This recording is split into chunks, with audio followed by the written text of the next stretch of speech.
శుభోదయం. Global బెతేనియా Calvary ministry తరపున ఈ ఉదయకాల సమయంలో మరొకసారి మీ అందరితో కూడా కలుసుకొని దేవుని యొక్క పరిశుద్ధమైన మాటలు ధ్యానించడానికి దేవుడు నాకు ఇచ్చిన చక్కటి అవకాశాన్ని బట్టి దేవునికి ప్రత్యేకమైన వందనాలు తెలియజేస్తుంటున్నాను. ఈరోజు కూడా పరిశుద్ధమైన వేద గ్రంథంలో నుండి మరొక చక్కటి మాటను చదువుకుందాం.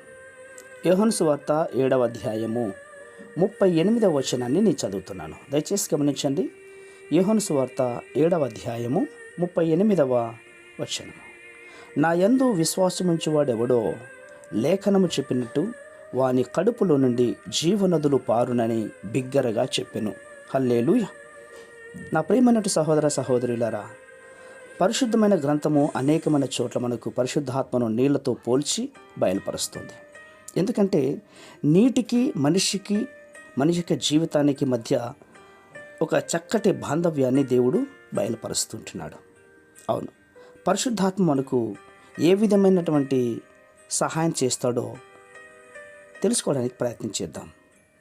మొదటిగా మనిషికి నీరు చాలా అవసరం. ఒక మనిషి బ్రతకడానికి మనిషి యొక్క శరీరంలో 60% నీళ్ళతో నిండి ఉంటాడు. ప్రియులారా, గమనించండి. వాంతులు కానీ విరోచనాలు కానీ ఒక మనిషికి వచ్చినట్టయితే కనుక ఒక రోజంతా కూడా ఆ విధంగా ఆ బలహీనానికి గురైతే కనుక భౌతికంగా తన జీవితంలో చాలా బలహీనుడవుతాడు. అంతేకాదు, ప్రాణం పోయినంతగా అపాయంలోకి నట్టి వేయబడతాడు. అదేవిధంగా పరిశుద్ధాత్మను మన ఆత్మీయ జీవితంలో వేరైతే గనక ప్రాణం పోయినంతగా అంత బలహీనులవుతాం. కాబట్టి మన ఆత్మీయ జీవితమును కాపాడుకోవాలంటే పరిశుద్ధాత్ముడు మనకు తోడుగా ఉండాలి. అప్పుడే మనం శక్తివంతులై ముందుకు వెళ్ళడానికి సహాయపడుతుంది. ప్రియులారా, ఆ జీవితమే దేవునికి భౌతికంగా మనం ఉండడానికి కూడా అది ఎంతో తోడ్పడుతుంది.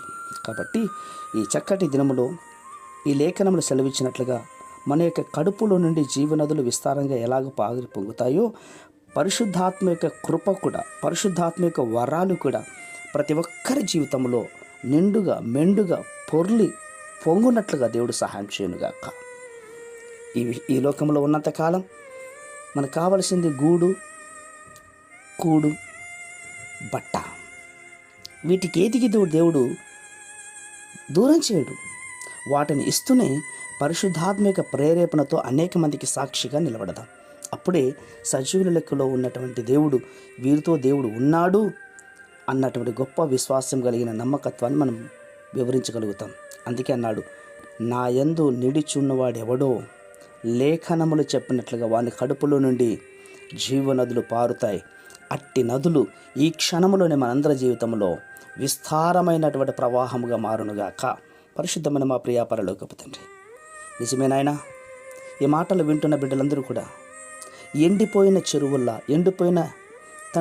ఎండిపోయినటువంటి జీవితాలుగా ఉండకుండా ఎప్పుడు కూడా పచ్చగా సస్యశ్యామలంగా సురక్షితమైన జీవితం కలిగి ఉండేటట్లుగా ఈ మాటలు వింటున్న బిడ్డలందరికీ మీరు సహాయం చేస్తే నడిపించి పోషిస్తారని విశ్వాసంగా నమ్ముచు చిన్న ప్రార్థనను మా రక్షకుని యేసయ్య బట్టడి వేడుకొని పొందించున్నాం మా తండ్రి.